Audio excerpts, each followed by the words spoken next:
करत करत अभ्यास के जड़मति होत सुजान। रस्सी आवत जात के सील पर परत निशान। दोस्तों, ये कहावत तो आपने कई बार सुनी होगी। हो सकता है कि किसी ने अपने माता पिता के मुख से या फिर किसी ने अपनी टीचर के मुख से सुनी हो। दरअसल ये कहावत जिसने बनाई उसे दुनिया का सबसे मूर्ख छात्र माना जाता था। फिर एक दिन कुछ ऐसा चमत्कार हुआ कि यही मूर्ख संस्कृत का महान विद्वान बन गया और उनका नाम है वरदराज। जी हाँ दोस्तों, वरदराज का मन पढ़ने लिखने में नहीं लगता था। सभी विद्यार्थी उनका मजाक उड़ाते थे। कोई उसे बुद्धू कहता था तो कोई मूर्खराज, और कुछ सहपाठी कहते थे कि जब भगवान बुद्धि बांट रहे थे तब वरदराज सो रहे थे। उसे स्वयं को भी यही लगता था कि वह मूर्ख है, बुद्धू है, इसलिए वह पढ़ लिख नहीं सकता। गुरुजी उसे बहुत समझाते, लेकिन वरदराज की समझ में कुछ भी नहीं आता था। एक दिन गुरुजी ने निराश होकर कहा कि बेटा वरदराज, पढ़ना लिखना तुम्हारे वश की बात नहीं है। लगता है कि ईश्वर ने तुम्हारे भाग्य में विद्या नहीं लिखी। इससे तो यही अच्छा है कि तुम अपने गांव लौट जाओ और वहां अपने माता पिता के काम में हाथ बटाओ। गुरुजी की बात सुनकर वरदराज को बहुत दुख हुआ। वह अपने साथियों से अलविदा कहकर तथा गुरुजी के पांव छूकर अपने घर की ओर चल पड़ा। चलते चलते वे थक गया और अब तो उसे भूख भी सताने लगी। रास्ते में खाने के लिए गुरुजी ने उसे थोड़ा सा सत्तू दिया था। उसे उस सत्तू की याद आई। उसने अपना थैले से सत्तू निकाला और एक ओर बैठकर उसे खाने लगा।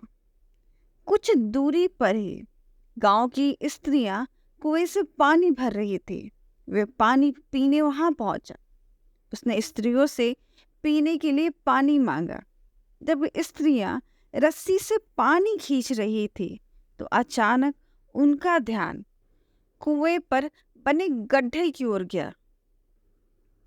वरदराज ने उन स्त्रियों से बोला कि घड़े रखने के लिए आप लोगों ने कितने अच्छे गड्ढे बनाए हैं।